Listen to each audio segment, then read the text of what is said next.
A da ne kažem, trebate vidjeti slike Dine Dvornika, koji se za tu 7. noć otišao je kod svog brice i napravio je logo 7. noći, koji je tu bio na njegovoj polučelovoj glavi. U studiju su mi bili gosti Ljubo Jurčić i Šuker. Ivan Šuker, ministar. Sjedili smo na nekim visokim kad je tonuo. On je potonuo. Ja sam završila u šovu Ellen. Ja sam mislila da režiser doslovno prati, odnosno da snimatelj prati njega kako on propada i da to neće se u finalu vidjeti. Ali ne, režiser moj je doslovno otvorio kadar i stavio nas sve troje i ovi mali metar ispod stola, malte ne, a Ljubo Jurčić briše prašinu sa stola.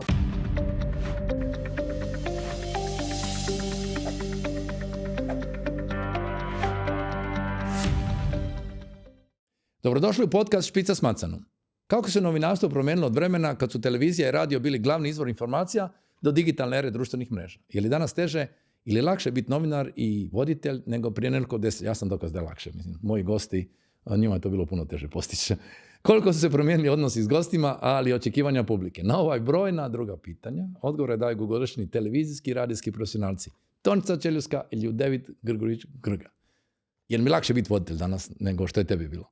Tončice. Pa ne znam, ti si rođen talentiran za sve, tako da bi tebi i tada, sjećam se kad si prenosio CNN uživo 11.9. kad je bio napad na Blizance, pa si bio izvanredan, tako da mislim da svako doba ima svoje, ali danas uz umjetnu inteligenciju, sve moguće alate, sigurno je drugačije stasat i počinjati u novinarstvu kao vjerojatno u masu drugih poslova nego prije 35 godina kad sam ja recimo. Da, a jesu li pali ti kriteriji? Dakle, evo, ja i brzam, radim, danas neko drugo vrijeme ne bi prošao sa 101 ovom govornom manom. Pa dobro, ne kriteriji, pa ne bih rekla da su to sad kriteriji koji tu odlučuju nekakvom podcastu. Podcast je neka ležernija varijanta.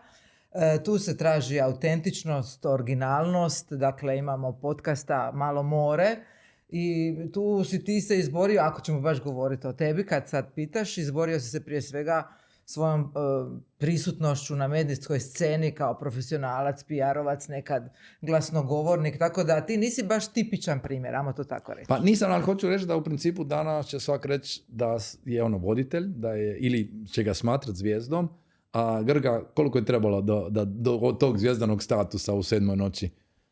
Pa ovako, prvo što bih rekao, ja od uvijek, dakle, u toj svojoj profesiji radim sve što sam radio uživo.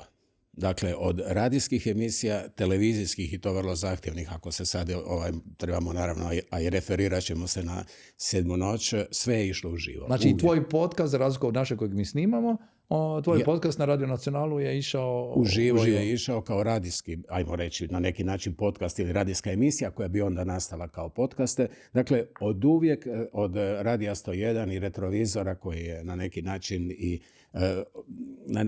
krivac što sam ja ušao u televizijsku priču, uvjetno rečeno naravno krivac, jer me tu zamijetila Ksenija Urličić koja me tada i pozvala i rekla, čujte, gospodine Grguriću, ja vas slušam na Radio 101, da li bi željeli da se nađemo i popričamo eventualno o suradnji, i onda ostalo je ovo sve što si na neki način rekao. Da, podsjeti ljude, prvo, imamo jednu generaciju koja te uopće nije gledala.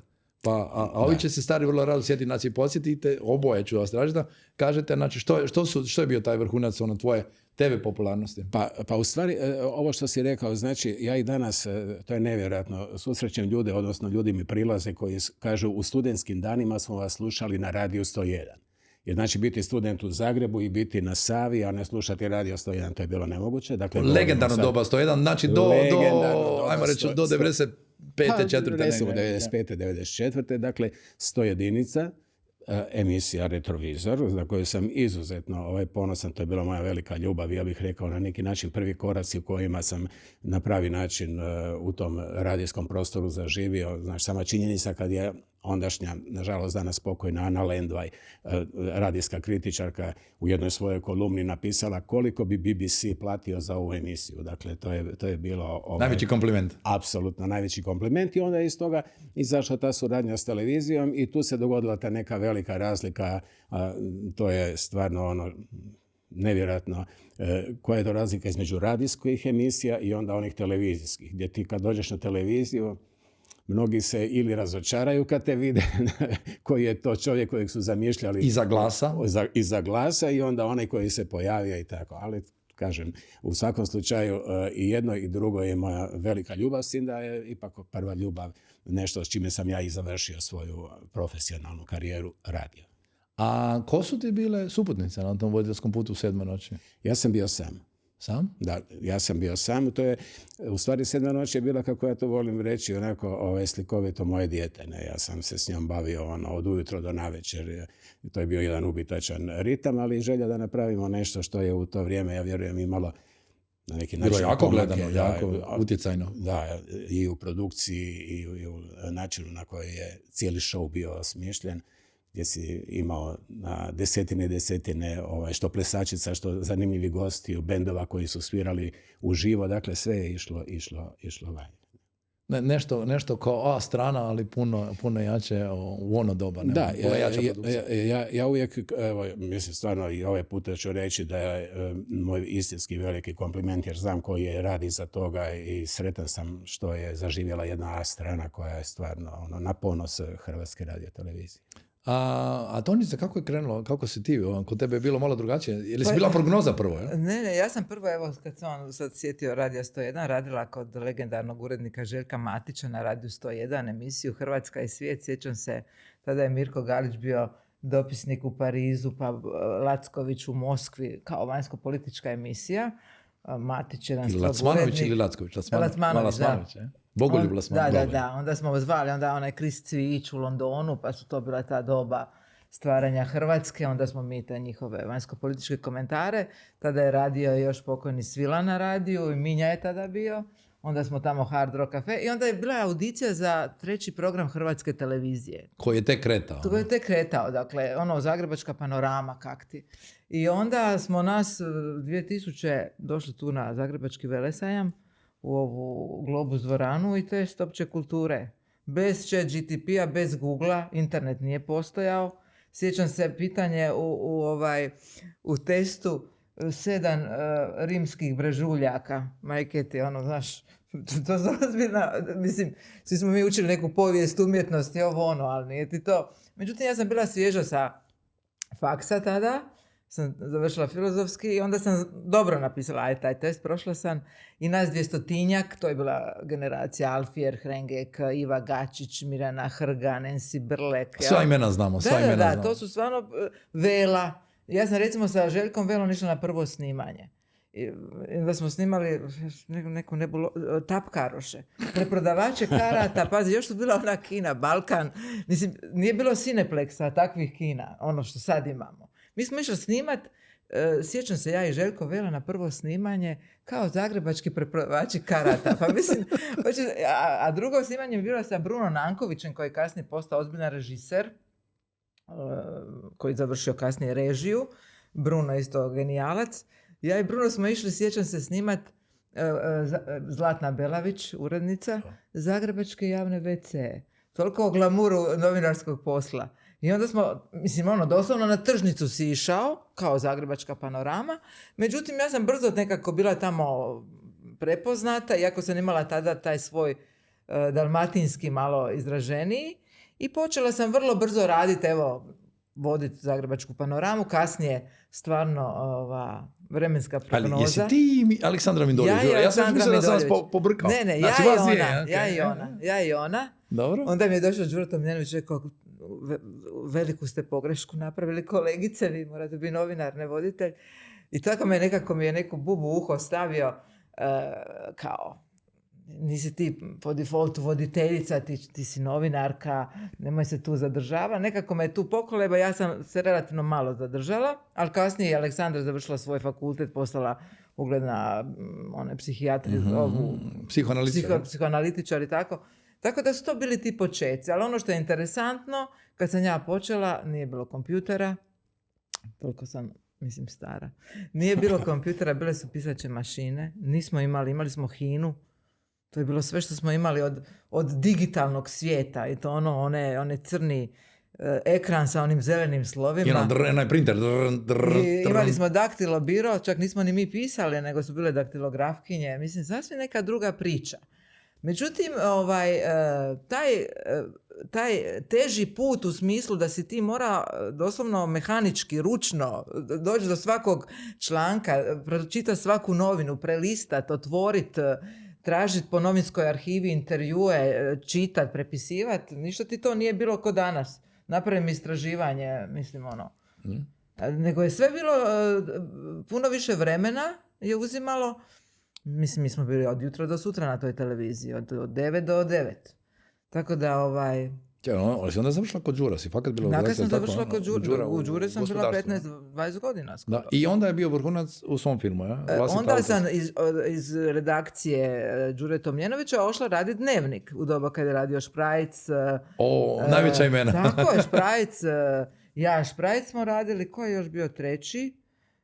Sad se uopće ne mogu sjetiti. Ja se ne mogu se sjetiti. Bio je Stipe je bio urednik. Stipe Alfijer, to mi je polno pamet, ali nije on je vodio. kasnije došao, on je kasnije vodio, ali on je bio bek urednik, on je stvarno godinama bio bek urednik, Ružica Renić, tako da smo bili, ja sam 4 godine radila taj Dnevnik, ali onda sam imala neke svoje privatne izazove, pa sam malo se makla od Dnevnika i onda sam kasnije 4. taj program malo i tako. I onda u svom filmu 7 godina sam radila taj format, što je stvarno onako bila jedna, nisam se ni nadala, ali ispalo je da je to bila jedna, ajde recimo to tako, lijepa završnica karijere. 7 godina puta? 7 godina je bilo je po 40-ak intervjua godišnje. Znači 300-tinja?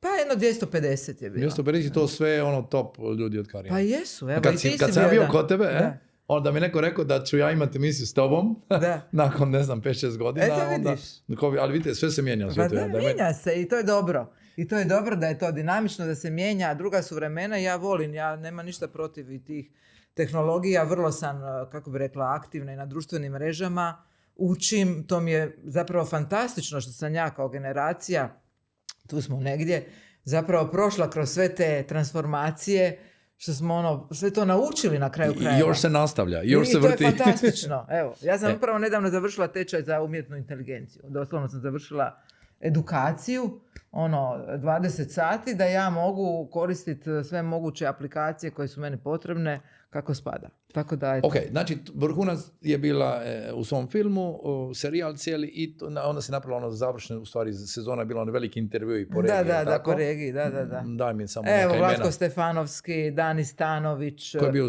Danis je bio u Sarajevu. Koja je bila u Sarajevu, pa Svetlana Bojković u Beogradu. Eto, znači napravila cijelu regionalnu turu i završila i onda cijela tema kad nam je bila, kad smo pričali, kad je naša Mary Bauk rekla moraš pozvati i Tončicu i Grgu, bilo je da u principu mi niste stali. Dakle, nekima je jako teško padao taj prelazak iz neke pozicije nacionalne televizijske zvijezde, ikone, i da onda ti si dapače odlučila samostalno, Grga će nam reći kako je bilo to kod njega, pa ćemo onda nastaviti o toj karijeri poslije karijere. Jeste vi jedan super primjer gdje, evo što si sad, s ovim što si rekla, ti samo nastavljaš istom brzinom, ali na nekim drugim tračnicama. A kako je bilo kod tebe? Znači, 7. noć, nedjeljom, veliki hit. Do kad je to trajalo? Pa da, u stvari, ja mislim da je najveće u našem poslu, barem, najveće umijeće znati kad je pravi trenutak, kao i inače u životu, da se čovjek, ajmo reći, povuče ili ode, ono što se kaže, u backstage. Naime, ima jedna lijepa misao koju vole učiti na akademijama, pogotovo velikog Stanislavskog, dakle teoretičara velikog kazališta, koji je napisao jednu mudru sentencu u kojoj kaže kad ulazite u ovaj posao, onda dobro prorazgovarajte sami sa sobom. Vidite li sebe u tome ili to u sebi? Dakle, ako to nosiš u sebi, onda nećeš, vjerujem, imati nikakav problem da li si ispred kamera ili ćeš kasnije raditi iza kamera i biti na neki način mentor mladim ljudima. Naprosto ćeš i dalje uživati u tom kreativnom i stvaralačkom poslu. Ispred, odnosno iza. Tako je bilo i kod mene. Ja sam u jednom trenutku, znači kada sam shvatio da više ne mogu sa 7. noći ići, da tako kažem, gore, da ne možemo nadograđivati taj format, jednostavno sam došao i rekao, ljudi, ovo je gotovo s televizijom, ja želim preći na radio. I mislim da mi je to bio jako dobar potez, jer na radio sam u stvari onda stvarno ostvario velike... Do mirovine, recimo. Do kraja si mirovine bio na Hrvatskom radiju. Tako, na Hrvatskom radiju, da. I mislim da je to bilo opet jedan format u kojem sam ja uživao. Radio je moja velika ljubav. Uostalom, Zatvorio si krug. zatvorio sam krug, da, i u tom zatvaranju toga kruga na neki način, da ne ispadne sad kao neka samohvala, nego čisto kao podsjetnik. Velika je stvar kad unutar tako velike institucije kao što je Hrvatska radiotelevizija, tvoje kolege ti dadu 3 puta godišnju nagradu, pa onda životnu nagradu i uostalom u New Yorku 2 nagrade. Tako da mislim da je taj odlazak na radio, odnosno povratak onim, ajmo reći, iskonskim početcima bio pravi potez. Dobro, ali što ti kažeš, ono što jedna tema kojom se sada Tončica često bavi je tajni coaching, znači nekako je kako u životu se postaviti ispravno. Mislim da u jednom trenutku isto moraš shvatiti kad ćeš iskoristiti to svoje znanje i sve ostalo, možda ne trčati u onom istom ritmu kojim si trčao, kojim si naučen iskočiti iz njega i raditi nešto drugo, ali prije nego što krenemo u taj dio, jesmo li nepravedni prema ženama, voditeljicama i ženskim licima? Pa, to... Jesu li stroži kriteriji? Moguće da jesu. Ja bi to malo prepisala, tako, živimo u jednom ipak patrijarhalnom muškom svijetu gdje je to onako, gdje se uvijek nekako apostrofira malo više ta muška pamet, a ženska je recimo ljepota, kako bi rekla. Ali to je nekako evolucijski, povijesno. Žene su uvijek, evo, u marketinškoj industriji uz novi BMW nećete vidjeti muškog koji je najčešće vozač, nego ćete vidjeti nekakvu ljepoticu, manekenku. I tako nekako povijesno su se žene dotjerivale, pomlađivale. To bi sad mogla biti neka antropološko-evolucijska studija zašto je to tako. Možda zato što su žene, ne znam, fertilne do 50-ih, muškarci do 90-ih. Ja ne znam zašto je to tako, ali nekako muškarcima se tolerira i sjeda, kosa i nekakav izgled koji možda nije najreprezentativniji za, recimo, medij.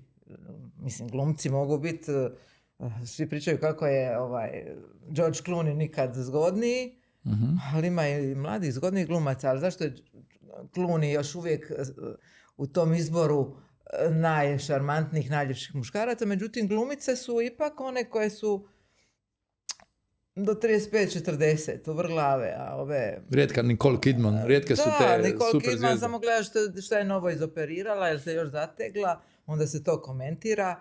Mislim da je to nepravedno prema ženama, ali opet kažem, tako je kako je i to je nešto što je jednostavno takvo je vrijeme. Sad, to je bila jedna zaista široka priča. Mislim da ona ima da i mi žene imamo tu jedan dio odgovornosti svoje. Evo sad je recimo taj trend sjede kose. Vidim da ova Andy McDowell, kako se zove? Andy McDowell, ona je baš model. Ona ima prekrasnu tu crnu kosu, ali ta kosa sama po sebi je onako, onda crna pa sjeda, pa ona je sva. Ali opet s druge strane ja ne mogu zamisliti sebe da se ne farbam. A ja sam isto sjeda, imam 58 godina, ja sam isto već, ali ja to ne mogu zamisliti da se... sad, mislim, to je sad sve pitanje. Da li je to zaista neki teror prema ženama ili mi prihvaćamo i same stvaramo taj trend? Teško mi se odlučiti. Ali, evo, sad ti s muške strane, tebi je bilo lakše? Ili, zašto mi stoji u glavi da ti je Vlatka Poko s tobom vodila 7 noći? Nije, nikad. Ne, nikad. Ja sam, kažem, znači... Onda neke druge emisije, vjerujem. Ali uvijek je stariji voditelj, a mlađa voditeljica. Evo sad i na San Remu sam gledala. A da. Uvijek je to. I to je kao legitimno. Sad da je neka starija voditeljica i mlađi voditelj, ne znam kako bi to Ne, to se prošlo. nešto, ispričavam se, ali ovo što Krešo pita vezano uz Vlatku Pokosa, a mislim da će se to na najbolji način pokazati sad, budući da idemo u susret 70. obljetnici televizije i 100. obljetnici radija.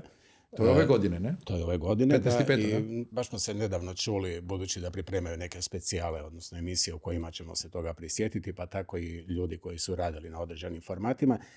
Vlatka Pokos je bila u 7. noći s Mirkom Fodorom, ali dakle, ja govorim o prve 3 sezone 7. noći koju sam ja radio sam. Mislim, dakle, ja sam, kad kažem da je to bilo moje dijete, ja sam to živio stvarno, ali bez pretjerivanja, 24 sata, imali smo ubitačan ritam, što je značilo da ja moram napisati scenarij, da moram voditi produkciju. U to vrijeme sam počeo na neki način uvoditi i ono što je sad zaživjelo pod normalno na hrvatskoj televiziji, a to su ti koprodukcijski odnosi. Znači ja sam istinski želio da imam jedan segment produkcije u živoj svirci, a da bi to mogao postići, znači moram imati sektor tona koji je autonoman i koji samo daje final, to je bio Braco Radović, ono što ćemo mi imati u emisiji, pa onda light, dakle svjetlo, da bude bogatstvo te produkcije, bogatstvo toga svjetla. Tu je recimo talijanski Amai dolazio sa svojim clay parkima koji su u ono vrijeme bili inovacija u segmentu rasvjete. Znači to je drugi sektor i treći je bio, to je evo pokojni gospodin Dražić, a ja sam sretan da danas Igor i Damir, dakle njegovi sinovi su nastavili njegovim putem. To je bila taj jedan vrlo jak dio produkcije u kranovima, farovima i svemu onome što je, kažem, bila u ono vrijeme velika inovacija. I eto, tako se dogodila, tako je krenula ta 7. noć i onda je kasnije poštivala te standarde i meni je drago da se to nastavilo i da je to sad kulminiralo i ovakvim produkcijama kao što je u konačnici, ali stvarno jedan respektabilan format kao što je spomenuo si. A strana, ali Voice isto, ovo je Super Voice, uživo sam se gledao u sezonu. Apsolutno. I dječju i ono. Sjajno. I onda naravno kad tu imaš, a mi imamo sjajne glazbenike, producente i tako. Dakle, mi u stvari nemamo razloga ni na koji način biti, da tako kažem, frustrirani ili iskompleksirani onime što gledamo vani kad mi možemo i dajemo isto takvu kvalitetu u slici i zvuku. Ja ću sad odraditi meni jako zanimljiv razgovor, pa ću odraditi ovaj dio za naše partnere, jer mi smo jedini podcast, znači Špice s Macanom, jedini podcast koji se može gledati, slušati i čitati svake subote u suradnji s informativnim portalom Pogled HR i najvažnijim hrvatskim regionalnim novinama, od Novog lista do Glasa Slavonije, to niste znali. Za dodatne informacije tijekom emisije skenirajte QR kod koji vidite na ekranu, tako da otvorite kameru pametnog telefona, usmjerite prema QR kodu i kliknete na poveznicu koja će se pojaviti. Ako nas želite samo slušati dok vježbate ili nešto drugo radite, potražite nas na Spotify i Apple podcast kanalima. Sad, skoro 300 emisija, znači 250 si rekla, s vrlo uspješnim ljudima, uspješne karijere. I sad dosta se posveta coachingu, znači usmjeravanju drugih ili dijeljenju iskustava o što ili kako bi bilo ispravno. Koliko su te oblikovale te priče? Jer si ti za svaku, isto što je Grga rekao, on je morao pripremati cijelu emisiju, ali i zahtjevniji od produkcije od tvoje, ali si ti morala ući uroniti u karakter svakog gosta. Doslovno sam ja cijeli tjedan posvećivala pripreme emisije. Mislim, stvarno je bilo posla tu. Kažem, evo, da mi je bar tad bio ChatGPT. Bilo bi mi lakše, ali tada to nisam imala. Nisam to, prije 2-3 godine je to kak ti... Da, ali koliko su to obogatile te priče? Jer ti si de facto radila s najuspješnijim ljudima u regiji. Ja sam stvarno, ne samo kroz te emisije, nego kroz cijelu svoju karijeru, fenomenalne ljude oslovljavala na različite teme kao novinar i uvijek sam pamtila te rečenice, učila sam. Dakle, nisam zaboravljala te nekakve misli, te nekakve interpretacije. Naprosto sam uvijek, takav sam tip, bila oduševljena ljudima. Kad ih tako si ih i birala, ne? Tako sam ih birala, da mi neko zaista meni imponira, da ga želim, kako kažemo mi u NLP-u, mapirat. Da želim zapravo čuti koja je to tajna tog uspjeha, tog profila. Naravno da nisu svi isti, naravno da su svi drugačiji.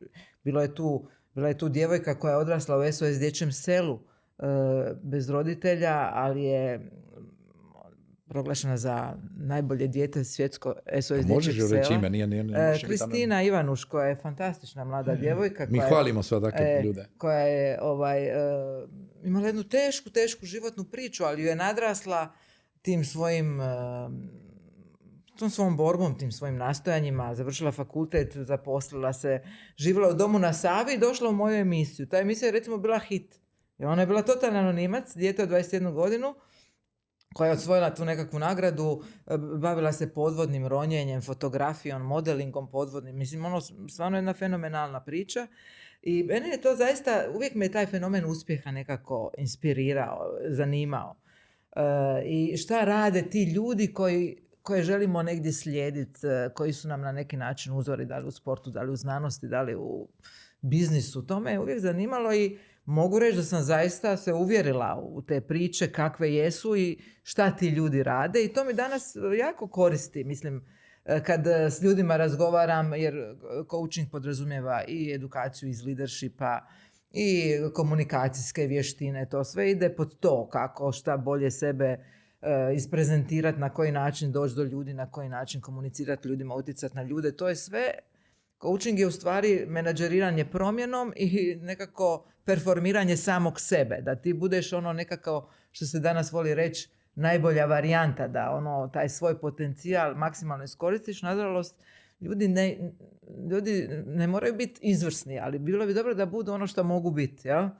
Mislim, ne može svak biti izvrstan, ali može biti bolja verzija sebe. Može biti, uvijek ima prostora za napredak, što bi se reklo. I dobro, uspjeh je opet uvijek sasvim subjektivna, individualna tema. Dakle, ono što je uspjeh za mene nije uspjeh za tebe ili za nekog trećeg. Za nekoga je uspjeh biti majka. Ovisno prema očekivanjima. Ovisno prema svojim očekivanjima i svom životnom ukusu. Da. Ali evo, ja sam se zanimala za te ljude koji su u nekakvoj javnoj percepciji bili inspirativni. To su bili predmet mojih tih emisija koji su pričali te priče kako i na koji način, kako je taj život izgleda, koje su to bile situacije i kako su to što jesu. To je mene zanimalo. Možda, znači već si spomenula Kristinu, ima li još nekog ko ti je bio favorit? Pa recimo, ko mi je još bio favorit? Ma bilo je dosta, ne? Teško mi je reći. Naprimjer, mi je prestižno jako bilo imati intervju sa Aleksandrom Čeferinom. To mi je bio jedan prestižan intervju zato što jednostavno Čeferin do tada nikome na televizijama svijeta nije dao intervju. Dakle, njega je zvao i BBC i CNN. UEFA je jedna od najjačih međunarodnih sportskih organizacija. Tada je bila ona afera sa onim klubovima. Superliga, to je bilo top, recimo. Onda, recimo, Tomislav Mihaljević, CEO Cleveland Clinic. To je najuspješniji Hrvat u svjetskom zdravstvu. Najuspješnija bolnica, najpoznatija bolnica na svijetu. 66,000 zaposlenih. I on kao Hrvat koji je tada, kada je izabran za CEO Cleveland Clinic, on je bio 15 godina u Americi. On nije, kako bi rekla, domicijelan tamo. I u svoj toj konkurenciji američkih liječnika, gdje je bolnica ta par excellence, da ti budeš izabran. Ima nešto u tim genima i trudu koji kolažu. Imotsko-hercegovački geni, da. Grga, ti si uredno nastavi na Radio Nacionalu raditi tako dobro, je tako? To je, rekao si sam, uživo radijska emisija i ono što je vrlo specifično, ti bi pozvao nekog goste i onda mu ne bi rekao koga zoveš kao gost iznenađenja, ali tako je? Da. Što znači da si jako puno istraživao. Ja znam da si mi za neke moje, tako smo upoznali se sa Mary, famoznom babu, ne? Da si ti zvao, imamo Mirelu kao gošću, Špano Marković, koga možemo pozvati kao gost iznenađenja i onda smo predložili Mary i tako si radio i za sve druge. To je bio jedan format kojim su ljudi često, ti bi dobio, znači umjesto neke životne priče, dobio neke emocije i neke anegdote. Bilo i plakanja. I plakanja, jel tako? Jer neki se ljudi ne bi čuli godinama. Ti si imao to, isto nije bilo puno tih izvora, te privatne priče ne možeš naći na internetu. Znači ti si išao kroz mreže ljudi i traži, ajde, s čime bi mogao to gošću iznenaditi. Apsolutno. U stvari ovo što je rekla i Tončica, dakle, ljepota ovog našeg posla je pogotovo kad imaš ljude koji mogu, ja bih rekao, prenijeti slušateljstvu ili gledateljstvu jednu, ja bih rekao, univerzalnu poruku, a to je budite dobar čovjek, budite dobri ljudi. Evo ja sad na prvo ovo slušanje što je Tončica ispričala, dakle, prisjetit ću se ovako ad hoc, možda trojice njih koji su mi ostali u sjećanju. Recimo, jedan Branko Glad, dakle, čovjek koji je dobio Footloose u Zagreb, čovjek koji je nastupao u muziklima u Americi i tako dalje. Pazi, njegova životna priča, on je imao veliku želju, dakle, ući na musical na Broadwayu.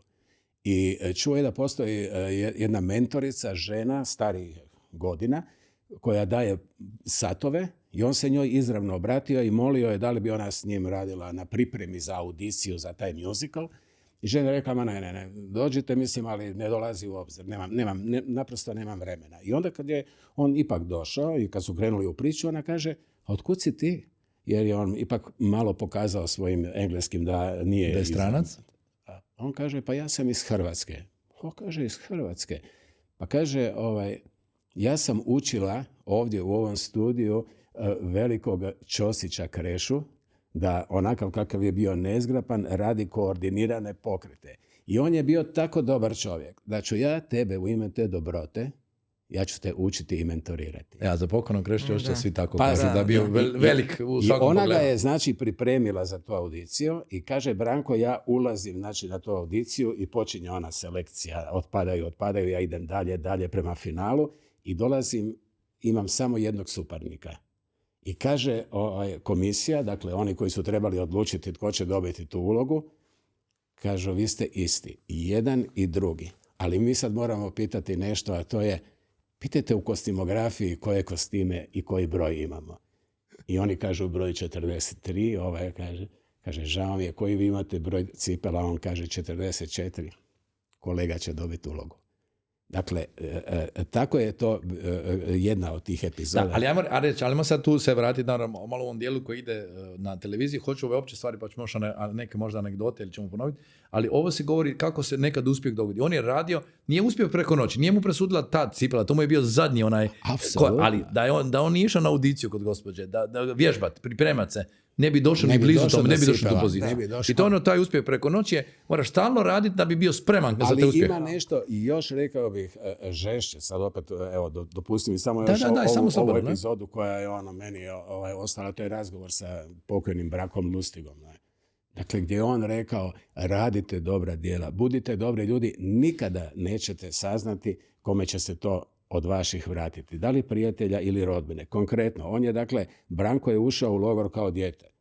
I tamo su ga čistom slučajnošću odveli u grupu djece koja je preživjela, dakle koja je u logoru. I dali su mu da čuva guske. I on kaže, ja čuvam guske, bio je lijep sunčan dan, legnem onako na travu i zaspem. I kaže, odjednom osjetim da me netko tuče, ali tuče me cipelari me, čizmama. Ja počnem plakati i plače na hrvatskom. Ne? I odjednom taj Njemac ga pogleda i kaže, on na hrvatskom, otkud si ti mali? I sad nastaje konsternacija. Jedan i drugi su se našli u istom jeziku. Pa kaže, ja sam iz Osijeka. A kako se ti prezivaš? Pa ja sam Lustig. Lustig iz Osijeka. Je li tvoj otac bio konobar u gradskoj kavani? On kaže, je. Pa kaže, tvoj otac je mome ocu svake nedjelje donosio jednu rakijicu i kavu, jer moj otac nije imao novaca za to. Od sad ću te ja čuvati. Dakle, ovo da si stavio na film, rekli bi, daj, mislim, sad ste ga pretjerali, znaš, ovo je živa istina. Da, ili jedna Amira Medunjanin, koja, pazi, dobiva mogućnost da iz ratnog Sarajeva ode u Brisel, da ode u Umprofor. I sve je spremno, roditelji je spremaju da odlazi na put. Ona pred odlazak sanja te noći muški glas koji kaže, nemoj ti ići u Brisel, ti bi trebala pjevati. I ona za doručkom kaže svojim roditeljima, čujte, ja sam noća sanjala da mi muški glas kaže da ja ostanem u Sarajevu, da ja ne idem, da ću ja pjevati. Roditelji poludili. Ne, kaže, ja ću ostati. I danas znamo što je Amira Medunjan. Sve te prekrasne priče u originalu i dalje možemo čuti na YouTube, ili tako stavit ćemo mi poveznicu i u naše ove linkove. Dakle, ovo su priče koje se mogu poslušati u arhivi Hrvatskog radija. Dakle, a ovo je tvoje? Apsolutno, Hrvatskog radija. Dakle, to je kako se zvala emisija? Gladne uši. Tako je, Gladne uši. Znači, stavit ćemo i na Gladne uši, ali stavit ćemo i na podcastu. Ovo se neće moći naći na podcastu, jer je ono baš u arhivi Hrvatskog radija. Znači, ne može ih se sad slušati. Znači, smo čuli ekskluzivno par inserata. Ekskluzivno par tih inserata. I tu sam ja na neki način možda dobio i tu ideju da radim te neke pozive iznenađenja upravo sa Amirom, jer je Amira onda kasnije otišla u Divulje. U Divuljama je bila prevoditeljica i tamo je čula kako ljudi, kad je, kako se to kaže u Dalmaciji, marenda, baci se pisma. Ne? I ona počela pjevati s njima i kaže jedna od tih žena, pa kaže, ti bi mogla pjevati s nama u klapi. Da skratim, ja sam došao do te žene koja je nju uvela u tu klapu, a nisu se čule, znači, od tih ratnih dana i ja ju navučem na tu priču, a nju već imam na telefonu. A jedna i druga plaću, a? Kad je krenulo plakanje, to je, mislim, opet emocija. To je posao. I osjeća se i sad osjeća emocija. Kako to sad izgleda? Znači, oboje niste stali i dalje radite, u najboljim ste još godinama, uopće ne razmišljate o smislu o onoj pravoj mirovini, ali u principu ste napravili tu promjenu, što se puno ljudi ne usudi napraviti promjenu, nego idu do kraja nekakvim uhodanim putem, pa dok god to nestane, što ste rekao, kad je vrijeme stat, ali to vrijedi, mislim, i u ovom coachingu, kad ti kažeš ljudima, što ti još treba? Što te još gura da ide, u nekim godinama i tijelo počne otkazivati, i ne slušaš tijelo, ideš, misliš da možeš, ne možeš, i ideš i dalje isto, jer ne znaš drugačije, nisi naučio drugačije. Znači, što je tu bitno kao poruka? Što treba napraviti? A gle, promjena je uvijek jako izazovna. Jako izazovna i nisu svi za sve. I neki ljudi ipak ostaju u tim zonama komfora, u tim zonama gdje je sigurno, gdje znaju, gdje je predvidljivo. Treba hrabrosti za taj iskorak, nećemo se lagati, ali treba i nekakva priprema i neko znanje, nekakav plan. Mene i coaching te uči da zapravo postaviš ciljeve, da napraviš plan, da znaš šta radiš. Pa i radila si onda s nekim pretpostavljanjem? Ja sam se intenzivno educirala za coaching i završila sam sve potrebne edukacije, certificirane međunarodne tečajeve, NLP-a, master practitioner. Dakle, ja sam znala da ako ja želim to raditi, da će se mene gledat dvostrukim povećalima, jer sam ja ipak promovirala i kroz svoje emisije neko znanje, neku izvrsnost, neku kvalitetu, i ne mogu ja sad doći na tržište kao recimo coach ili komunikacijski savjetnik ili šta god, a da ne znam šta radim. Jel? Znači, osim tog iskustva i mapiranja, kao što sam rekla, svojih sugovornika kroz godine i znanja koje ipak tebi novinarstvo dati. Ipak novinarstvo je velika škola života. Nije novinarstvo kamilica, kako bi rekla. Sva što ti vidiš i među kolegama i na toj najvišoj razini društvene scene, to je sve tebi negdje na očigled i dosta toga ti naučiš. I sad kad to sve nekako posložiš u svojoj glavi, onda ja sam donijela jednostavno odluku. Ja sam htjela prije svega više slobode, to mi je bilo važno, jer ja volim baš slobodu i samostalnost, to se čudim da nisam ranije, iskreno. I htjela sam i bolju financijsku situaciju, nisam bila zadovoljna svojim, iskreno, financijskim statusom, koji nije bog zna kakvi na hrvatskoj televiziji generalno. Znamo da to nisu neke... Pa dugo godina su plaće zaostajale. Dugo godina su plaće, naprosto zaostaju i mislim čovjek ima pravo željeti više i otputovati. Moja obitelj, dio obitelji živi u inozemstvu, ja sam htjela provoditi više vremena i u Švicarskoj i tako dalje. Tako da meni je sve se nešto poklopilo da nisam bila više tu, a taj ciklus u svom filmu sam završila, više nisam uopće bila motivirana. Nisam jednostavno imala taj više motiv.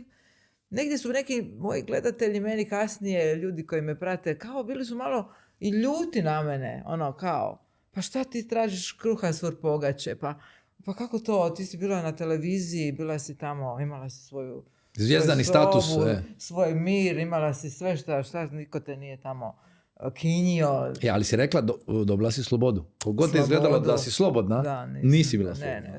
To je javni servis, vrlo korporativan, za sve što... Ja sam uvijek imala afinitete i za ovo i za ono, i držati radionice, i voditi panele, i angažirali su me ljudi za kongrese, ovo ono, da nešto radim, vodim. Uvijek je to, piši molbu, piši pitanje, možeš li, ne možeš li, objašnjavaj s kim radiš, šta radiš, sukob interesa. Mislim, nije mi se svidio čak i taj dio tog odnosa, jer sam smatrala da televiziji mora imponirati ako se njeni ljudi pozivaju. Hrvatska televizija mora, ako njen čovjek želi, nekoga zove da vodi neki kongres ili ne znam, konferenciju, pa rađe ti pusti svog čovjeka nego da Nova TV ili RTL, ja? Nego kod nas je uvijek to bio malo onako neki zazor, prema tome jedna dosta negativna atmosfera, tako da sve to skupa mi je nekako odradilo, ali ja naravno moram reći da je to ti 35 godina koliko jesam bila malo manje, su divne godine mog života i to je jedan od najljepših poslova koje sam ja uopće mogla u životu raditi i zaista meni je Hrvatska televizija dala i previše. Pa ćemo se vidjeti na onih 100 godina. Pa zašto ne? Ali hoću reći, opet ona poruka je ljudima, dakle ono što možda na izgled izgleda kao zlatna kajpica, što bi mi rekli, zlatna krletka, nekad kad se otvori čovjek, otvore se poslije neki novi vidici. Pa eto, ti si otišao prije koliko? 2003. Da, a isto si bio na Hrvatskoj televiziji, isto si bio visoko pozicioniran. I tad su još plaće bile dobre. Tad su još plaće bile dobre, onda su zaostale, da. Tako da, mislim, kažem, sve najbolje i zaista, evo, nisam mogla imati bolje prilike, zaista sam imala prave prilike, urednici su mi uvijek davali šanse, ali ja sam više se iscrpila svoju inspiraciju, a ni njima nisam više bila toliko ja zato. Dobro, ali pažnje dovoljno imaš na ovim društvenim mrežama, to će malo više u drugom dijelu, samo da još malo s Grgom prođemo. U ono vrijeme je de facto Tončica je više već radila veći dio karijere kad je bilo konkurencija, ali ti si bio kad televizija nije imala de facto konkurenata i vrhunac tjedna, ta 7. noć, to je bilo top, to je ono, i nije bilo ovih društvenih mreža, i to su svi gledali. Apsolutno. I to je bila ono nekakva baš pijedestal, ne znam, slave medijske u Hrvatskoj. Bilo je emisija koje su imale gledanost, ali uvažavajući ovu činjenicu da nije bilo naravno konkurencije, ali imati gledanost 65%, dakle to su 2 od 3 gledatelja u Hrvatskoj, građana da vas gledaju, 62%. Ja znam kad smo radili Split konkretno, dakle to je bio jedan od naših izlazaka 7. noći. Dakle, Gripe, izuzetno težak teren, možemo pretpostaviti zašto, jer i onda je, nemojmo se zavaravati, postojao taj neki animozitet Zagreba i Splita. Ja znam da me ondašnji ravnatelj, gospodin Anton Tonči Vrdoljak, nazvao i rekao je: Grga, čujem da se spremaš ići u Split, ne bojiš li se da će kola u more? Ja verujem, direktore, ja se ne bojim, ali sam onda o svom trošku odletio u Split i molio sam sastanak s Torcidom. I našao sam se s dečkima na Hajdukovom stadionu i rekao sam: dečki, čujte, ja imam veliku želju doći u Split sa svojom ekipom, sa svojom 7. noći, imate li vi što protiv? Grga, care, dođi samo. Ništa se nije promijenilo do danas. Znači, jedino Torcida živi vječno i određuje pravila. I točno Torcidu i danas možeš vidjeti. Ali, dakle, to je bilo na neki način zeleno svjetlo da možemo doći u Split, da ja neću imati na Gripama ono što se kaže rusvaj. I tu ima još jedan izuzetno važan detalj koji ja sad po prvi puta pričam. Dakle, i žao mi je što se možda nikada nije na pravi način apostrofiralo. Riječ je o Miši Kovaču. Znači, mi znamo koliko je Mišo imao pauzu nakon Edijeve smrti i nitko ga nije mogao pridobiti da se vrati pjevanju. Ja sam gotovo 2 mjeseca odlazio gore u Radićevu, on je još bio u braku sa Anicom, i pričao s njim, gledao fotografije Edijeve i tako dalje i molio ga da se vrati i da je pravi trenutak da su to upravo Gripe i 7. noć na Gripama. I nakon tih 2 mjeseca on je rekao: dobro, vratit ću se. Tada je osmislio kompletno scenarij na koji način će to biti odrađeno, što znači on se pojavljuje na vrhu stage-a, počinju se paliti baklje, on izlazi onakav u crnom, ja čitam Edijeve stihove koje je Klapa napisala i on počinje s pjesmom, ali mi je također rekao nešto što sam ja objeručke prihvatio, a to je da će on pjevati uživo sa bendom. Ja rekao: Mišo, ovo je još jedna kvaliteta, pa će welcome. Ja nikad neću zaboraviti. Ja sam počeo čitati te stihove. Ljudi su znali da se Mišo očekuje. Ja čujem da ljudi plaču, žene plaču. Dakle, znadu da će se pojaviti Mišo. Da. Mišo izlazi vani i kreće uživo. I što se sad događa? Mi imamo dogovor 3 pjesme. Mišo ide 4. Samo ruke gore ide. Moj Aco Črčaj koji je producent iza kaže: Grga, šta ćemo? Kaže: mi smo na vezi sa Zagrebom, ponovno naglašavam, idemo uživo. Tomislav Marčin koji je urednik Informativnog i javlja iz Zagreba: budite mirni, sve vidim, nemojte biti opterećeni, čekat ćemo vas sa Informativnim, sve će biti ok.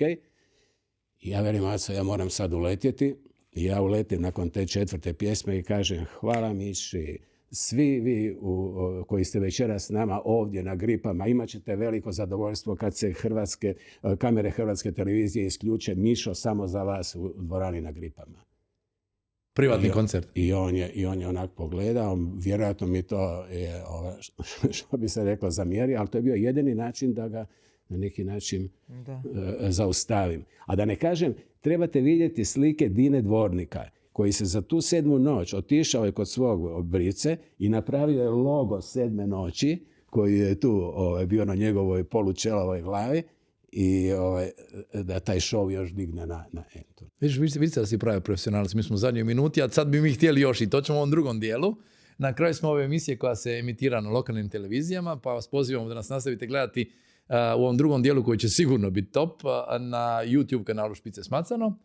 Skenirajte QR kod kako smo vas naučili kamerom pametnog telefona i jednim klikom se preplatite na YouTube ili odite nas slušati na Spotify ili Apple Podcast. Vidimo se za 7 dana, a ovaj drugi dio će biti vrlo zanimljiv, već vidim sad.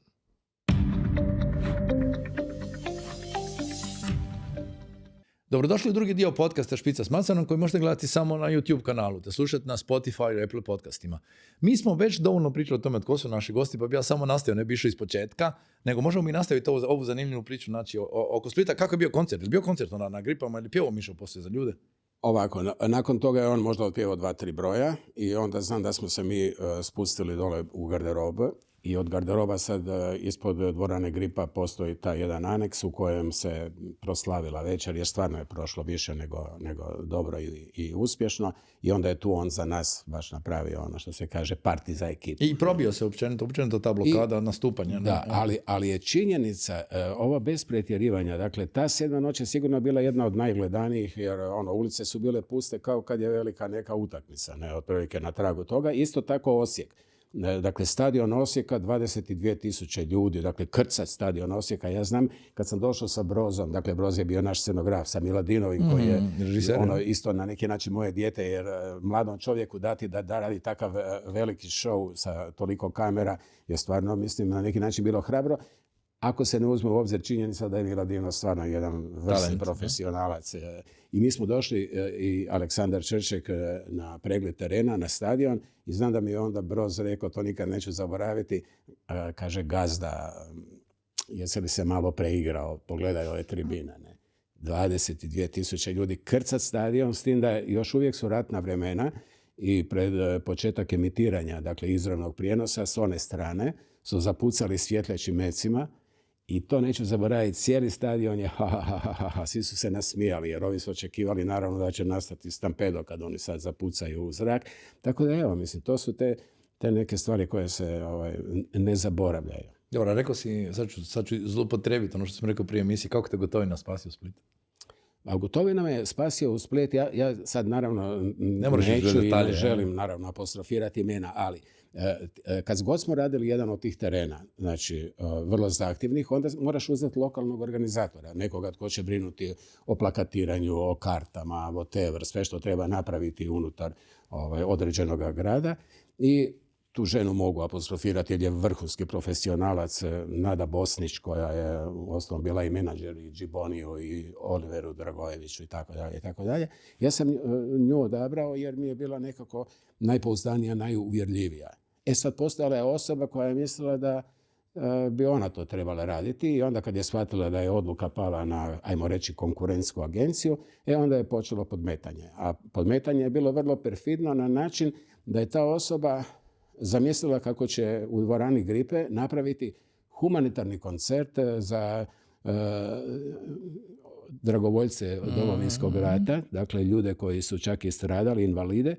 I zašto je to bilo nama ta spoznaja prestrašna činjenicom da nam je željela ući 3 dana prije nego smo se mi trebali postavljati u dvorani na Gripama. Da je jednostavno, mi trebamo 7 dana, da. Ona je željela da bude u 3. danu i da mi sa ta 3 dana ne možemo se postaviti scenografijom. I meni je ostalo jedino, budući je u pitanju bila vojska, budući je u pitanju bilo vrlo osjetljiva priča, obratiti se kome drugom nego Anti Gotovini koji je tamo bio u to vrijeme u Splitu. I tada sam ja shvatio kako taj čovjek, koji mentalni sklop ima. On je mene pozvao, rekao je dođi, očito imaš neki problem, znao je da mi dolazimo u Split. Ja sam došao, nikad to neću zaboraviti, on kad se pojavio, ovi njegovi pobočnici su se smrzli. Onda shvatiš da je ušao netko tko zrači tom karizmom. A? I on je rekao, Što te Grga muči? Ja kažem, pa muči me to i to. Pozovite mi dvojicu, došli su ova dvojica, osobi toj koja je htjela sabotirati na taj način naš dolazak na Gripe, je rekla, kad želi ova osoba napraviti taj humanitarni koncert, ja dajem dvoranu Slobodne Dalmacije. Pa neka napravi tamo. A Gripe će biti tvoje. Evo, tako je Ante kod toga. Ante nešto, da, uvijek su te pozitivne priče o antigovi i to nije slučajno što su, znači doći nešto što te prati stalno.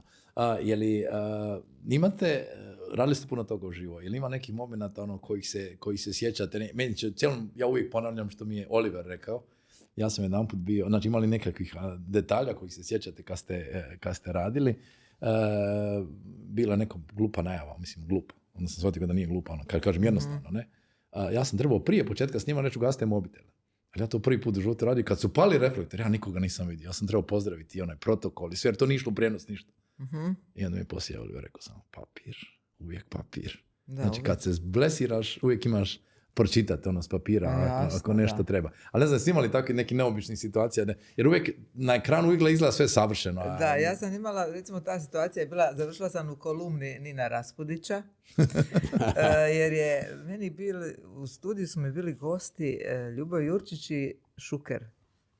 Ivan Šuker, ministar. Da, pokojni. Ministar financija. I Šuker, sjedili su na nekim visokim... kad je tonuo. On je potonuo. Ja sam završila u showu Ellen DeGeneres, ova poznata američka, milijune pogleda i mislim 100 milijuna gledatelja, ona američka voditeljica poznata. Ona je to isjekla kao šta se dogodilo tu. Jer ja sam mislila da režiser doslovno prati, odnosno da snimatelj prati njega kako on propada i da to neće se u finalu vidjeti. Ali ne, režiser moj je doslovno otvorio kadar i stavio nas sve troje i ovi mali metar ispod stola, malte ne, a Ljubo Jurčić briše prašinu sa stola, kao nije njegov posao, a ja ništa, ja najnormalnije razgovaram o deficitu u proračunu. I Šuker je pao skroz ispod stola i pričao o deficitu. I onda Nino je se čudio i šuđavao da je nemoguće kako sam ja ostala smirana. Ja sam na kraju ispala blesava, ali zapravo sam ja htjela, ja sam se nadala da je kamera njega iskadrirala i da ovi ne pokazuje široki kadar. Što se i može. Televizija je magična. Da, može se samo krupno snimati njega s kamerom, mene i ne mora se, ali ne, on je doslovno raširio to da se to vidi. To je recimo bila jedna smiješna situacija. A tu ne možeš ništa. I onda su nas sutra zvali, onda se Šuker stav iznervira pokojni da nisam uopće upretila da je on umro iskreno. Da. On je bio sav nesretan jer je govorio o nekoj ozbiljnoj temi. Ne znam što je bila neka tema, on je Jurčić kao oponenti o proračunu, a ispalo je koliko je on kao imao prekomjernu težinu u tom času, pa kako je stolica pod njim propala i tako. U svakom slučaju to je bilo smiješno. Bilo je svakakvih situacija i manje ugodnih. Sam ja recimo bila u Dnevniku, a taj dan sam se privatno suočila s jednom groznom situacijom gdje je moj muž dobio bivši zatvorsku kaznu, a ja uvečer vodim Dnevnik. I to je bilo meni ja sam se vrlo malo kasnije zadržala u Dnevniku jer mi je to bio jedan ogromni javni pritisak. I to su baš bile grozne situacije. Znači, svejedno si tu večer vodila Dnevnik? Vodila sam ga. To je jako izazovno. Vodila sam ga, da. Mislim, to nije bila vijest, da se mi razumijemo, po ničemu za Dnevnik, nije uopće bila vijest za medije, osim po meni. Svo to vrijeme... Ali to je taj problem, privatno i javno. Da, to je bio veliki problem. Ja sam se kasnije godinama osjećala u biti doslovno kriva što sam eksponirana na taj način, što je on došao u žižu.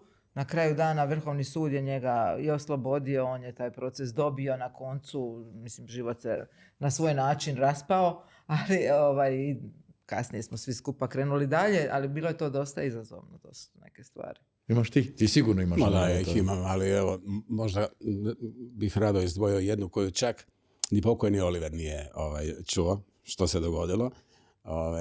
Nekako sam to čuvao, nisam želio mu to razotkriti. Naime, Oliver je bio divan čovjek i nikada nam nije komplicirao. Jednostavan, s njim je bilo najlakše raditi. Ti sad njemu kažeš, Oliver može Grga reci šta treba reci, nema problema. Dakle, ako se ići mogu pohvaliti, to je 7 noći što smo bili jedna velika obitelj. Dakle, ti stvarno moraš od ono što se kaže uvjetno malog onog scenskog radnika do samog vrha sve tretirati na isti način. Ja nigdje nisam želio ići ako nisu garantirali da će nakon završetka 7 noći svi zajedno ići na večeru. Dakle, to mora biti takav objekt, nikako drugačije. I ti scenski radnici su uvijek davali sve od sebe da sve stignu, da naprave na vrijeme. Onda oni su imali svoje karte, ulaznice koje su bile negdje među prvim redovima sa strane, a onda bi se oni zbigecali fino vanjcu, oni bi sjeli, onda bi se iza mi ljubili i grlili, oni bi vikali Grga, ovo je 7 noć, ovo je San Remo. I onda tako je to išlo. I sad se vraćam na njih jer oni nikad na put nisu išli, a da ih ženice njihove nisu opremile municijom. To znači kobasice, slanine, sve su to oni imali posloženo i sad da se to ne bi pokvarilo, onda su oni to vješali na prozor od hotelskih soba. Ne? I sad ja prolazim, oni tamo slažu tu scenografiju, jabunga, vubilbunga. Ja se gledam, šta se događa? Ja kažem, dečki, šta se dogodilo?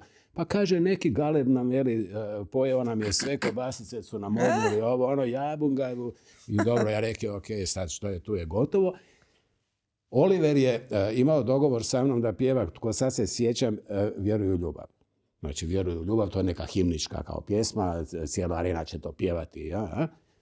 I meni pa ja rekao, pa ajmo napraviti foru da ovim dečkima koji će onako tamo sjediti u vanjcu, moj galebe. Ja dođem Oliver na probi, rekao, čuje, bi bio problem da presvičamo ovu pjesmu, da ne bude ovo Vjeruju u ljubav. Ma kao, nema problema. Uglavnom, taj moj divni Oliver je otpjevao Moj galebe, ja sam ovima mahao iza stage-a, oni su oni su meni ovako govorili i to je to. Oliver nikad nije saznao zašto je došlo do te promjene, ali je to stvarno nešto što se pamti, kao i ta 7 noć u kojoj, pazi, zamisli, imaš, znači, krcatu arenu, ali stvarno krcatu što je onda njihov lokalni organizator rekao... Dvoranu Gripe govorimo, ali Dvoranu Gripe. Ne, Arena u Puli. Arena u Puli, da. Arena u Puli, čovjek je rekao, dakle, arena je puna kad je i onaj plato gore u travi krcat, kad ljudi stoje, to je bila arena 7 noće. U toj emisiji, znači toj finalnoj emisiji 7 noć... Molim? Više od 10.000 ljudi, ja mislim. Da, negdje 11.000 otprilike.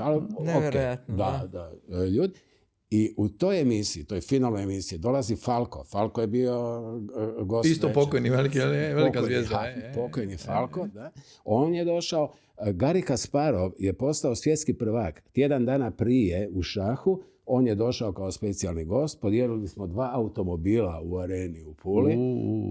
Iz Slovenije je došlo negdje 20 autobusa. U Sloveniji se 7 noć gledala nevjerojatno.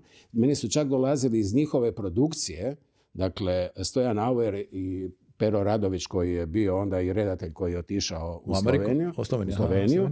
Oni su dolazili da bi učili od nas i gledali kakvu produkciju radimo, znači u areni u Puli. I oni su kasnije napravili Poglej in Zadeni, tako se zvala njihova emisija koja je bila, ja bih rekao, gotovo copy-paste 7 noći. A ima još jedan vrlo zanimljiv detalj, a to je, recimo, Metka Vahler je bila generalna direktorica Krke. I bila je prozvana u slovenskom parlamentu jer su je optužili da ona sebe i Krku reklamira isključivo na hrvatskoj televiziji, odnosno u 7 noći. Ona je rekla, da, sorry. To mi je veliko tržište. Jer mi je to veliko tržište, gleda me i Slovenija, gleda me i Hrvatska i ja s njima odlazim po gradovima i radim akcije Krke u trgovinama gradova u kojima gostuju. Evo, do tud je to išlo. Ono kažu da si, pored našeg legendarnog Olivera Mlakara, ti onaj bastion te stare škole voditelja džentlmena, pa kako gledaš na ove nove generacije?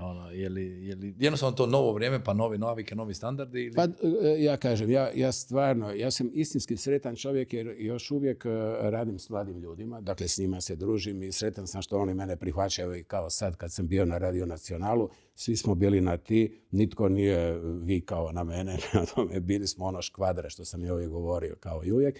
I recimo jako sam sretan, evo, Joško Lokas je recimo bio moj pik, apsolutno. Ja kad sam kasnije postao i urednik zabave i napravili smo novi show koji se zvao Bravo, Joško Lokas je bio jedan od onih koji su bili unutar I toga. on ga sad dominira I sa sad- potjerom i super potjerom. Mislim, on toliko dobro to radi, stvarno mislim, ja uživam gledati sad i potjeru i naravno super potjeru. Joško je za mene trenutno apsolutno jedan od najboljih. Ne? I baš sam sretan što je taj onda mladi čovjek, evo iz te neke generacije tih mladih voditelja danas izuzetno po meni jedan od najjačih. Znači ide, ipak se prenosi, oni najbolji Ma da, ostaju. iako evo, vjerojatno će se i Tončica je spomenula neke svoje početke, te svoje profesionalne karijere. Ja mislim da ipak čovjek mora proći jedan put. Ti moraš, ja sam recimo spomenuo da je mene Ksenija Ulučić pozvala i tako dalje. Ok, pozvala me, ali mislim prvi format koji smo radili je bila ta kritična točka gdje sam ja radio ankete. Znači išao sam po vani, snimao sam što vi mislite o ovome, onome i tako. I onda to montirao. Znači prošao sam cijeli, rekao bih, taj neki put i školu. Od Do ono što prvog se lica, kaže, do prvog lica. Tako je. Da. I onda se to ide kako ide korak po korak do nečega Da. što je. Pa ja mislim da ništa ne može ipak kompenzirati to iskustvo i znanje koje si stekao kroz to iskustvo. Apsolutno. Da nema preskakanja u stvari. Mislim da Ne. nema Ne. preskakanja i mislim da danas ove mogućnosti koje se pružaju mladim ljudima koji evo kreću taj svijet medija su na jedan način olakšanje, s druge strane jedna zamka. Jer kako bi rekla, to na kraju ispada može biti generacija samo dobro brifiranih, a ne načitanih, kako bi rekla. Mhm. Ti dobiješ na Google ili na ChatGPT-u kratki sažetak Ane Karanjine. Ja sam nju morala pročitati. Ja sam doduše i studirala književnost, pa sam i polagala svjetsku književnost. Ali mi nismo imali prečice, mi smo imali knjige. Ja sam svoj cijeli faks provela u Nacionalnoj sveučilišnoj biblioteci, sjedeći za nekim stolovima, prepisujući nekakve... I taj predfrontalni korteks se razvijao. Jer si ti morao čitati, ti si morao pisati, ti si morao memorirati drugčije. Ti nisi mogao to potražiti naknadno ponovo na nekom kompjuteru i zato to je vrlo onako, tek će vrijeme i budućnost pokazati. Ja sam veliki pobornik tehnologije, da me se krivo ne shvati i sama se, kažem, koristim tim. Ali sa znanjem i iskustvom koje imam, koje sam baštinila kroz godine i godine, doslovno knjižnica, novinskih arhiva i svega drugog. Tako da danas to se sve može u 15 minuta možeš istražiti čovjeka. Jel? Mislim, je li to realno? Ne znam kako će kako će to na neki način definirati budućnost.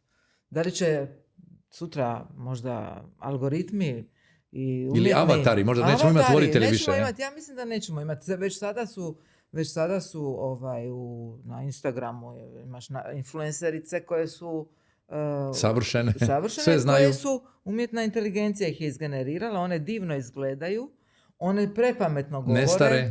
One su fantastične i sad pitanje šta će biti, kako će se to, koje će posljedice biti, ja ne znam da li mi imamo jednu ozbiljnu futurološku projekciju, šta će se tu događati. Imali smo zadnji podcast gdje su bili Petrici i Mušet, gdje smo rekli da ne znam kolika je bila brojka, ali je ogromna, čak trećina zvijezda pjevačkih sad, da su AI generirani, da čak znači i pjesme i muzika i zvijezde su izmišljene koje su na chartima, na top listama, a da de facto autori samo kupe novce koji su ih izmislili, ali da nisu stvarni ljudi. Ali ja mislim da ovi koji će... Ok, promijenio se i taj utjecaj televizije, ali tako? To ste jako osjetili. Definitivno. Ja mislim da se jako promijenio, jer, gle, nisu televizije više najgledanije. Prvo, danas ti imaš ogroman izbor tih Netflixa, ti više ne gledaš televiziju po rasporedu programa, prije se petkom kupovao studio da ti gledaš šta je na televiziji. To više ne postoji. Ti danas naravno vraćaš sadržaj koji te zanima. Preskačeš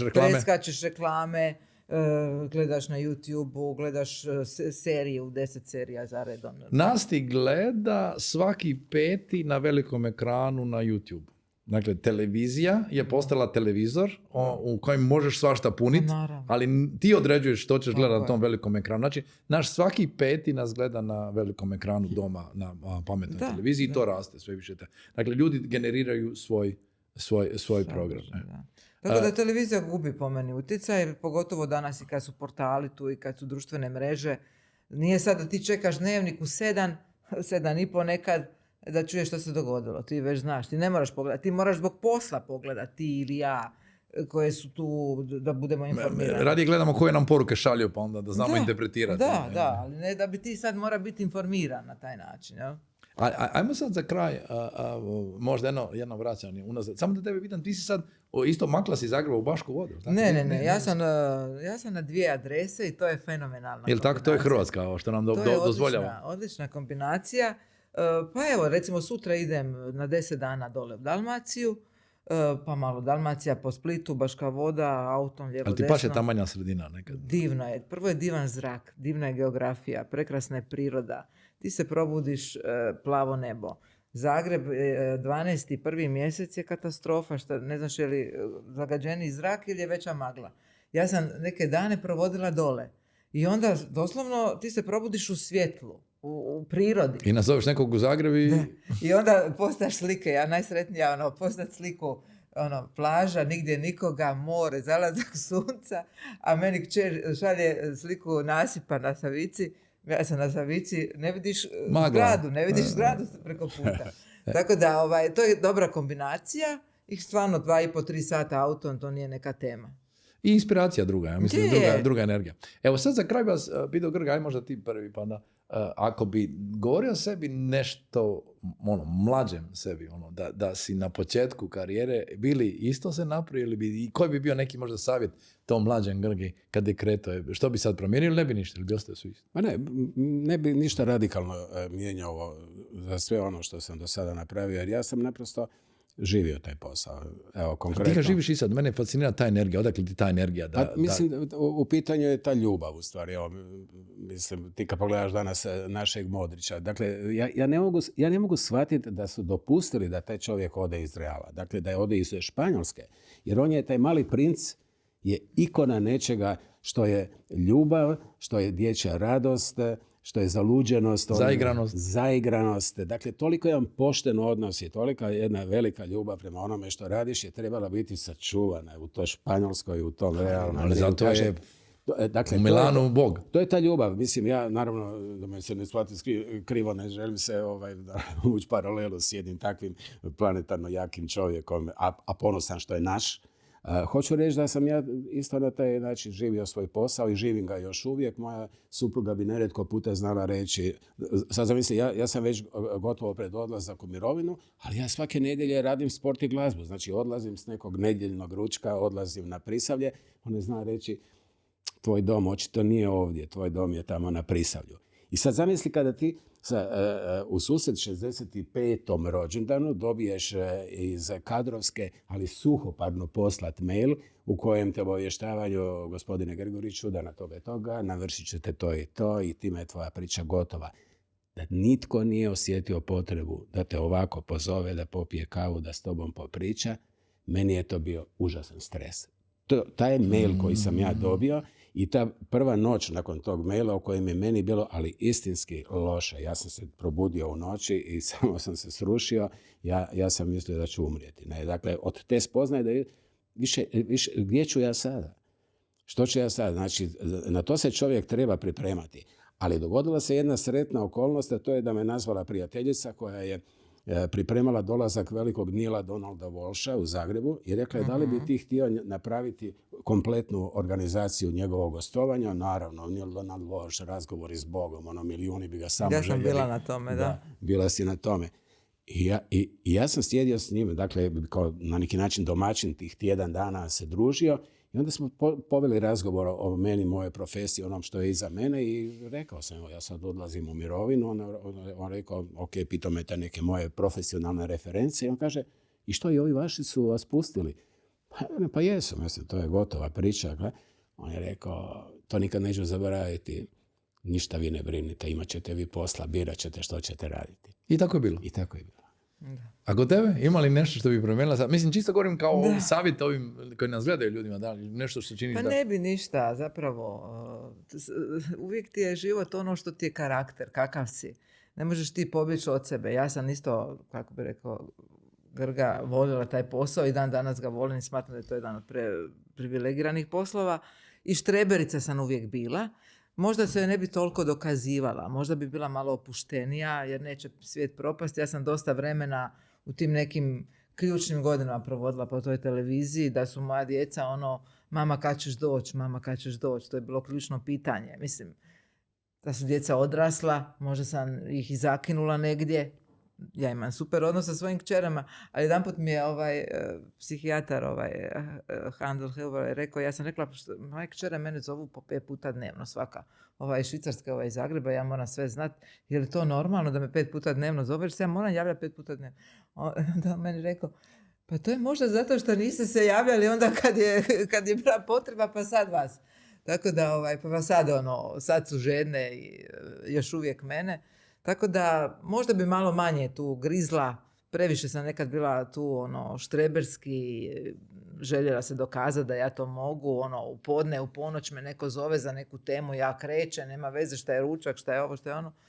Ali to je takav posao tu, ili moraš biti 100% ili nećeš napraviti razliku. Da, ali vidiš na kraju ipak da se je moglo popustiti nekad. Ja mislim da smo svi mi, ok, napraviš taj veliki uspjeh možda, ali na štetu te djece koje nikad više neće biti mali kao onda, a meni kasnije... je to, na primjer, žao.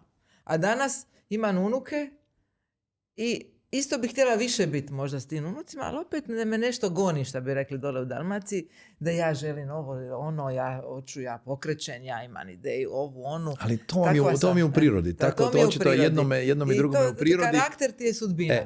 I to je, znači, isključivo je do nas, je li tako? Dakle, nema, jedna se vrata zatvore, druga se otvore. Uvijek. Ko će raditi taj... Ali to je najveća, najveća vrijednost je ta privilegija, ja bih rekao, da upoznaš ljude koje nikad ne bi upoznao. Da, to je predivno. Taj posao, to je ovo što je, evo, samo Tončica koja je nabrojala samo goste o kojima ja ili netko može samo sanjati da ih je a kamoli s njima razgovarao, družio se i tako dalje.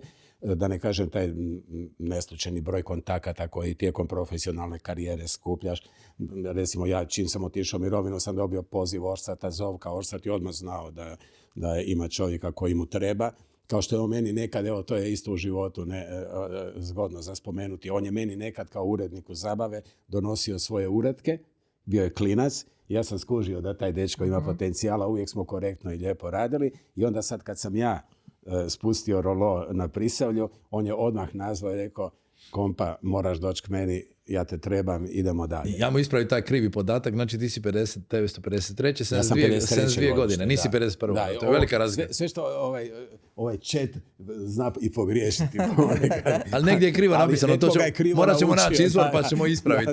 Možda će sad čut pa ćemo. Da, i onda znaš, onda kad netko kaže, ali gospodine Grguriću, pa vi ste to napravili za 5 minuta, neki kontakt ili nešto, rekao gospodine, to je 30 godina. Više 40 godina rada je tu za tih 5 minuta. Tako je. Ja mislim da nam je bilo vrlo brzih sat i 15 koji su prošli. Mi mogli još pričati dugo, ali smo došli do kraja. Biće vjerojatno još prilike. Ja volim ponoviti goste koji su nam bili popularni. Na kraju smo još jednog podcasta Špica s Macanom. Pozivamo vas da se pretplatite na naš YouTube, Spotify ili Apple Podcast kanal kako ne bi propustili sljedeće epizode podcasta. A i pogledali one starije, vjerujte mi, jako se gledaju. Komentirajte nam, bio je Handel kod nas, recimo. Odličan je. Te neke stvari, ta se gleda. Jel ti svirao na gitari? Ne. On je pričao, ali bio je on i Maja iz Diva. Pjeva i svira, super.